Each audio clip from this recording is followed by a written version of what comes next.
और देखिए नेतन्याहू की कसम, हिजबुल्लाह का हम सर्वनाश करके मानेंगे।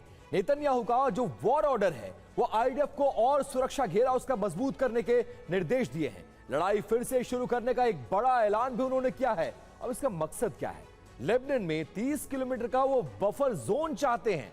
लेबनान से हिजबुल्लाह का पूरी तरह से वो जैसे गाजा में किया है हमास का, वैसे ही लेबनान में हिजबुल्लाह का पूर्ण सफाया करना चाहते हैं।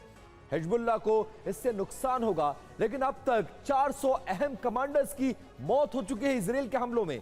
100 से ज्यादा हिजबुल्लाह के कमांड सेंटर ध्वस्त हो गए हैं।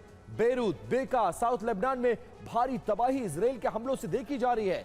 200 से ज्यादा हथियार डिपो जमींदोज हो गए हैं और इंटेलिजेंस यूनिट का मुख्यालय भी इजराइल के हमले में जमींदोज हो गया है।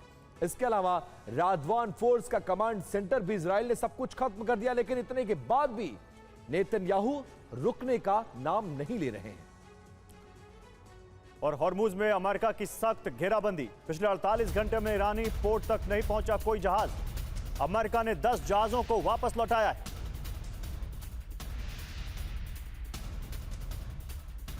तो 48 घंटे में ईरान तक कोई जहाज नहीं पहुंचा है। अमेरिका ने 10 जहाजों को वापस लौटाया है और अमेरिका की हॉर्मुज में नाकेबंदी का असर अब दिखने लगा है। उधर राष्ट्रपति ट्रंप ने ईरान को फिर चेतावनी दी है। नाकाबंदी को लेकर ट्रंप ने शेयर किया एक वीडियो। नाकाबंदी तोड़ने का प्रयास ना करे ईरान, नाकाबंदी तोड़ी तो हमला करेंगे, यह चेतावनी दी है ट्रंप ने। अमेरिकी नौसेना नाकाबंदी पर अलर्ट है, यह भी कहा है ट्रंप ने। अब देखिए ट्रंप का नया संदेश क्या है। जंग अभी शेष है, खत्म नहीं हुई है। अमेरिकी चेतावनी, खबर क्या है इसमें? ईरान के खिलाफ सभी विकल्प हमारे खुले हुए हैं। ट्रंप ये बात साफ तौर पर स्वीकार कर रहे हैं। मायने डील नहीं हुई तो ईरान पर फिर से अमेरिका हमला कर सकता है। खबर इसमें क्या है? न्यूक्लियर वेपन ट्रंप ईरान को नहीं बनाने देंगे। अब इसके मायने यह है कि ईरान नहीं माना तो ईरान का ट्रंप सर्वनाश करके ही दम लेंगे। खबर क्या है इसमें? नाकाबंदी तोड़ने की ईरान हिमाकत ना करे, ये चेतावनी दे रहे हैं इस खबर के जरिए।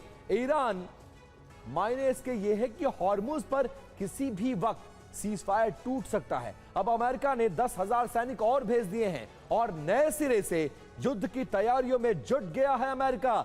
ये खबर आ रही है जो कि बहुत ज्यादा हैरान करने वाली है। और एक और बड़ी खबर है, खामनेई की मौत के बाद ईरान में आईआरजीसी और मजबूत हो गई। मुस्तफा के नेतृत्व में आईआरजीसी पहले से ज्यादा मजबूत हुई है, यह वॉल स्ट्रीट जर्नल ने कहा है। ईरान में कट्टरपंथी विचारधारा हावी हुई है, यह वॉल स्ट्रीट जर्नल का दावा है। तो वॉल स्ट्रीट जर्नल यह कह रहा है, अमेरिका का बहुत बड़ा पब्लिकेशन, कि खामनेई की मौत से और कोई फायदा हुआ नहीं है बल्कि और नुकसान हुआ है, क्योंकि मुस्तफा के नेतृत्व में अब और ज्यादा कट्टर हो गया है वहां का शासन और आईआरजीसी और ज्यादा वहां पर कट्टर हो चुकी है।